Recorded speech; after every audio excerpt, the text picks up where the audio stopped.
नमस्कार स्टूडेंट्स, आज के सेशन में हम पढ़ेंगे पीएचपी फंक्शन कि पीएचपी प्रोग्रामिंग लैंग्वेज में फ़ंक्शन का क्या यूज़ है और ये क्यों बनाए गए हैं। तो सबसे पहले अपन बात करते हैं फंक्शन डेफिनेशन की। PHP function is a piece of code that can be reused many time. यानी प्रोग्रामिंग लैंग्वेज के अंदर जो फंक्शन है एक कोड होता है, एक ब्लॉक होता है जिसको आप दोबारा यूज़ कर सकते हो मैनी टाइम। यानी अगर एक कोड बार बार यूज़ हो रहा है तो हम उसको क्या करते हैं, फंक्शन में डाल देते हैं, जिसके कारण कम मेमोरी लगेगी और उसको एक्सेस करने में टाइम भी कम लगेगा।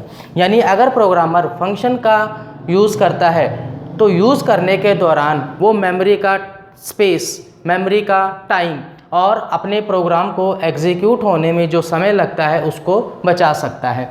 और फंक्शन हमें ये फैसिलिटी देता है कि अगर कोई स्टेटमेंट आपने फंक्शन में डाल दिया तो उस स्टेटमेंट को फंक्शन के थ्रू आप किसी भी समय कितने भी बार यूज़ कर सकते हो। अगर आप किसी फंक्शन में कोई इनपुट या कोई आर्गुमेंट लिस्ट डालते हो तो ये क्या करता है, उसी लिस्ट के अकॉर्डिंग और उसी इनपुट के अकॉर्डिंग आपको वैल्यू रिटर्न करता है। यानी पीएचपी स्क्रिप्ट लैंग्वेज में फंक्शन जो है किसी ना किसी इनपुट के रूप में या उसके अंदर जो आर्गुमेंट लिस्ट डाली जाती है उसके अकॉर्डिंग वैल्यू को रिटर्न करता है। पीएचपी प्रोग्रामिंग लैंग्वेज में फंक्शन जो है वो 2 टाइप्स के हैं, यानी 2 तरह के फंक्शन हैं। सबसे पहला फंक्शन जो है इसमें सिस्टम फंक्शन है या प्री डिफाइंड फंक्शन है, या आप इसको इनबिल्ट फंक्शन भी कह सकते हो। इन फंक्शन का जो यूज़ है वो स्पेशल पर्पस के लिए किया जाता है। यानी जैसे एरे फंक्शन बना हुआ है, यानी एरे बनाने के लिए आप इसका यूज़ करते हो। वेरिएबल डंप फंक्शन बना हुआ है, यानी वेरिएबल की वैल्यू प्रिंट कराने के लिए इसका यूज़ करते हो। जैसे प्रिंटफ बना हुआ है तो इसका यूज़ प्रिंट करने के लिए करते हो। यानी सिस्टम के जो फंक्शन है या प्री डिफाइंड जो फंक्शन है वो प्रोग्रामर द्वारा डाले गए हैं, जो किसी स्पेशल कैटेगरी के लिए या किसी स्पेशल फीचर्स के लिए इसमें डाले गए। अगर इनको हम यूज़ करना चाहते हैं, अगर यूज़ करना है तो उसी के अकॉर्डिंग हमें यूज़ करना होगा जैसा इनको डिफ़ाइन किया गया है। यानी फंक्शन जो है एक तरह से प्रोटोटाइप होता है, जैसा लिखा हुआ है आप उसको एज इट इज़ यूज़ कर सकते हो। इनके स्ट्रक्चर में आप कोई भी चेंजेस नहीं कर सकते हो। यानी पीएचपी लैंग्वेज के अंदर तकरीबन 2000 ऐसे फंक्शन बने हैं जो तकरीबन आपके प्री डिफाइन हैं, जिनका स्पेशल पर्पस के लिए यूज़ किया जाता है। इसी तरह से सेकंड जो इसमें फंक्शन बने हैं या हम जो बनाते हैं वो फंक्शन है यूज़र डिफाइंड। यानी ऐसे फंक्शन जिनको यूज़र अपनी फैसिलिटी के लिए बनाता है, अपने स्पेशल पर्पस के लिए बनाता है, अपनी रिक्वायरमेंट के अकॉर्डिंग प्रोग्रामिंग लैंग्वेज में बनाता है, वो आपके यूज़र डिफाइंड फंक्शन होते हैं। यानी सिस्टम फंक्शन का यूज़ जो होता है सिस्टम के अकॉर्डिंग होगा और यूज़र डिफाइंड फंक्शन जो होते हैं यूज़र के थ्रू अपने लिए बनाए जाते हैं और एक स्पेशल पर्पस के लिए बनाए जाते हैं। अब हम जो डिस्कस करेंगे वो डिस्कस करेंगे यूज़र डिफाइंड फंक्शन कि यूज़र डिफाइंड फंक्शन क्या है, देन इनको बनाया कैसे जाता है। यूज़र डिफाइंड फंक्शन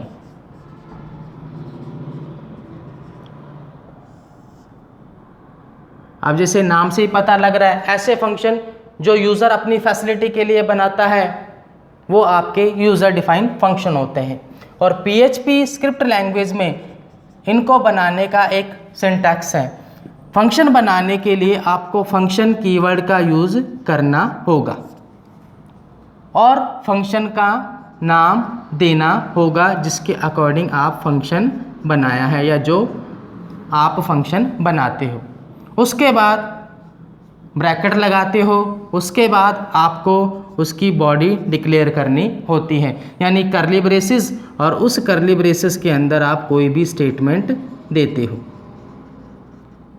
अगर फंक्शन आपने रन करना है तब आपको फंक्शन कॉल करना होता है, फंक्शन का जो नाम आपने दिया है, तो ये फंक्शन कॉलिंग हुआ।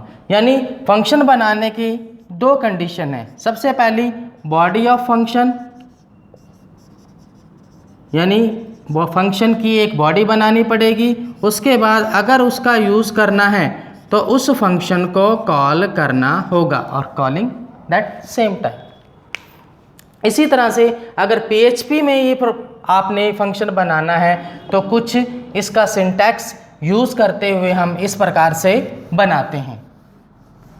सबसे पहले PHP का कोड लिखते हैं। आपने लिखा क्वेश्चन मार्क PHP, उसके बाद फंक्शन कीवर्ड लिखा आपने। सपोज कीजिए फंक्शन का नाम आपने लिख दिया फन और ब्रैकेट स्टार्ट। इसमें आपने एक मैसेज दे दिया इको और डबल कोट्स में लिख दिया हेलो फंक्शन और ये सेमीकोलन। उसके बाद इस फंक्शन को आप कॉल करोगे, यानी क्वेश्चन मार्क PHP, फिर फंक्शन कीवर्ड, फिर फंक्शन का नाम, ओपनिंग एंड क्लोजिंग ब्रेसेस और उसके अंदर आपने एक स्टेटमेंट लिखा। अगर इस फंक्शन को चलाना है तो फंक्शन को कॉल किया, मैंने फन नाम से कॉल किया, उसके बाद प्रोग्राम क्लोज किया। क्लोज करने के बाद जब इस प्रोग्राम को सेव करके आप चलाते हो, चलाने के बाद आपका जो रिज़ल्ट आता है सर्वर पर या वेब ब्राउज़र की स्क्रीन पर वो दिखाई देता है हेलो फंक्शन। यानी PHP प्रोग्रामिंग लैंग्वेज में एक नॉर्मल फंक्शन बनाने का तरीका क्या है, ये है। सबसे पहले फंक्शन कीवर्ड लिखना होगा, उसके बाद उस फंक्शन का नाम लिखना होगा, उसके बाद ब्रैकेट और ओपनिंग एंड क्लोजिंग ब्रेसेस के अंदर कोई भी स्टेटमेंट लिखना होगा जो आप देना चाहते हो। उसके बाद उस फंक्शन को कॉल करना होगा। अब बात करते हैं, जब भी आप कोई फंक्शन बनाते हो तो ये किसी ना किसी वैल्यू को रिटर्न करता है और ये वैल्यू कौन सी होगी, जो आप फंक्शन के अंदर लिखते हो, जो या स्टेटमेंट के रूप में जो वैल्यू आप लिखते हो वो वैल्यू अपने आप फंक्शन रिटर्न करेगा।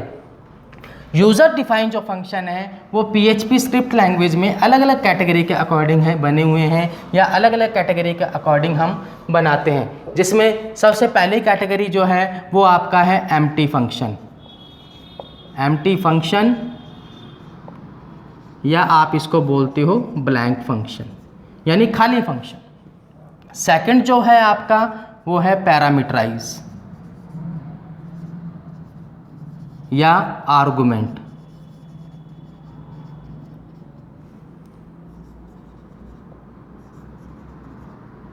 इसी तरह से तीसरा जो है आपका वो है कॉल बाय वैल्यू फंक्शन।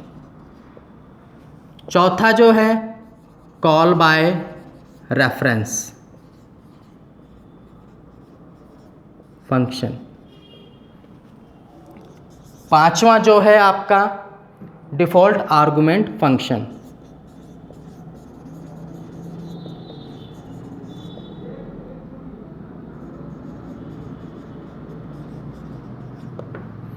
छठा जो है आपका variable length argument list.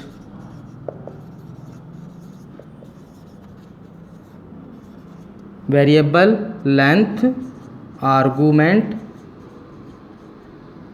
List function.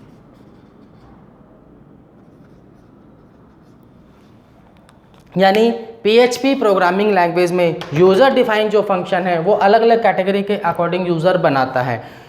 User की जो रिक्वायरमेंट होती है उसके अकॉर्डिंग वो इनमें से किसी भी तरह का फंक्शन बना सकता है। जैसे अगर उसको एम्प्टी फंक्शन बनाना है या ब्लैंक फंक्शन बनाना है देन इसके अकॉर्डिंग, अगर उसको पैरामीटराइज फंक्शन बनाना है या आर्गुमेंट फंक्शन बनाना है देन इसके according, call by value function बनाना है इसके अकॉर्डिंग, कॉल बाय रेफरेंस बनाना है देन इसके अकॉर्डिंग। उसी तरह से डिफ़ॉल्ट आर्गुमेंट फंक्शन और variable length argument list function. यानी यूज़र जो डिफाइन फंक्शन है वो तकरीबन 6 टाइप के आप PHP स्क्रिप्ट लैंग्वेज या PHP प्रोग्रामिंग लैंग्वेज में बना सकते हो।